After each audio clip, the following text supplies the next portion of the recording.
હરિભક્ત કેશાભાઈ પટેલ અને ગોપીભાઈ પટેલ પોતાના રામગરી ગામના અને એ પંથકના આગેવાન અને રાજપ્રતિષ્ઠિત ગણાતા એવા અંબાભાઈ પટેલના પુત્રો હતા.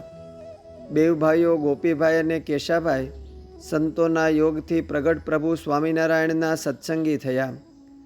બે ભાઈઓ પંચવર્તમાન દ્રઢપણે પાળતા હતા, જેથી તેમના કુટુંબીઓ અને પોતાના કુટુંબના ગુરુસ્થાને બેઠેલા વ્યસનના ફેલ ગુરુઓ તેમના ઉપર ખૂબ રોષે ભરાયા.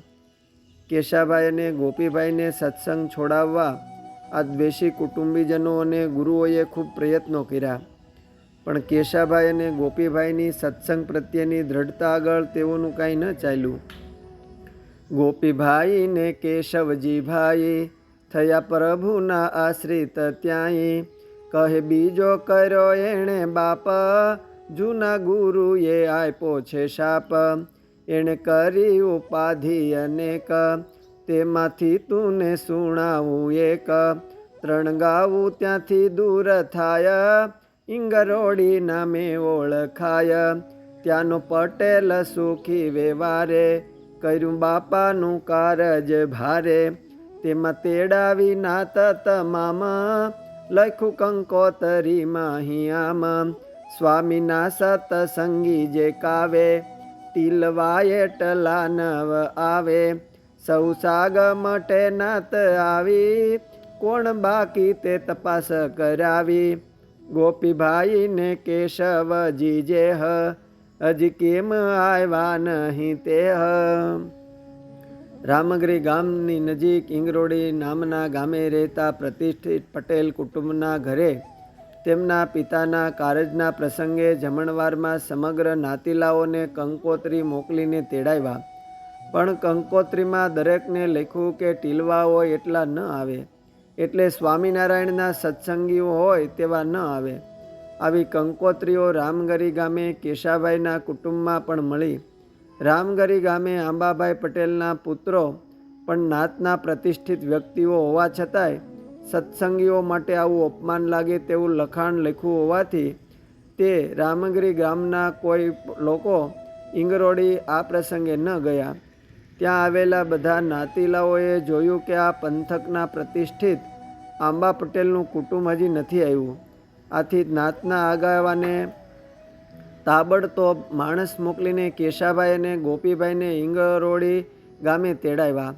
રામગરી ગામના આ બંને ભાઈ આવે ત્યાં સુધી કોઈ નાતીલા જમવા બેઠા નહીં. ગોપીભાઈ અને કેશાભાઈ ઇંગરોડી આવ્યા. નાતના આગેવાનોએ તેમને આ પ્રસંગે ન આવવાનું કારણ પૂછતા તેઓએ કહ્યું કે આ પ્રસંગે તેડાવનારે દરેકને કંકોત્રીમાં લખ્યું છે કે ટીલવા હોય એટલા ન આવે. આવું અપમાનજનક લખાણ હોવાથી સ્વામિનારાયણ ભગવાનના સત્સંગી એવા નાતીલા પટેલિયાઓ કોઈ નથી આવ્યા.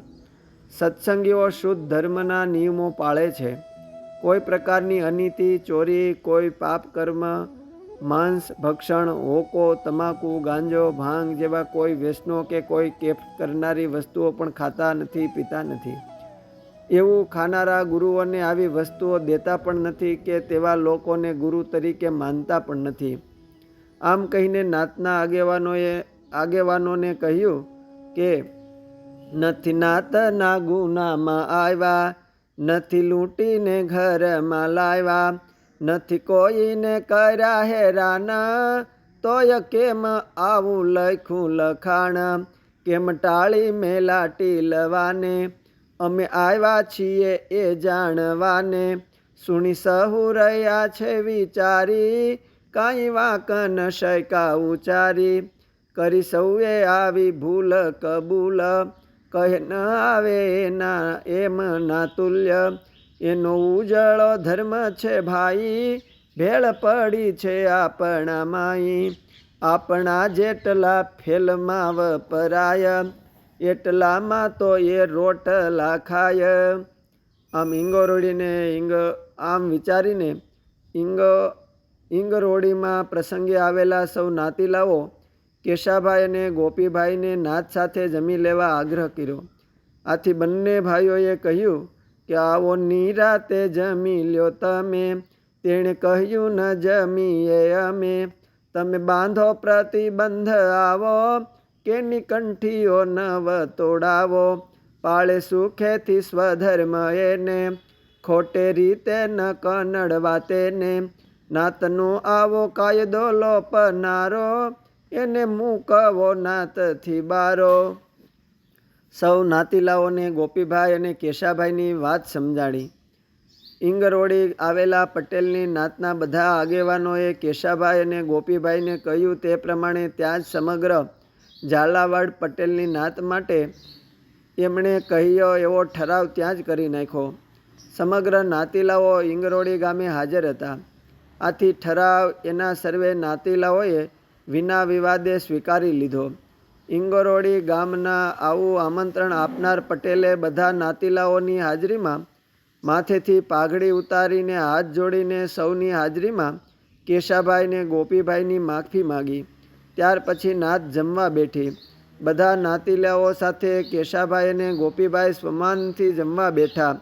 શ્રી પુરુષોત્તમ ચરિત્ર પુષ્પમાળા ગુચ્છ 6 કડી 61 થી 65.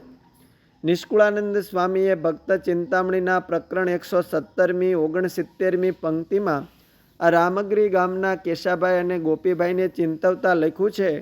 ગાંગ ગોવો જેઠો જન જેસો, વનારસી કહીએ ભક્ત કેશો, કર્ણબી ભક્ત કહીએ કેશરબાઈ, ઓજો કૃષ્ણ રહે રામગીરી માઈ. અસ્તુ. જય સ્વામિનારાયણ. શ્રી ભક્ત ચિંતામણીના મુક્તોના ચિંતનમાંથી.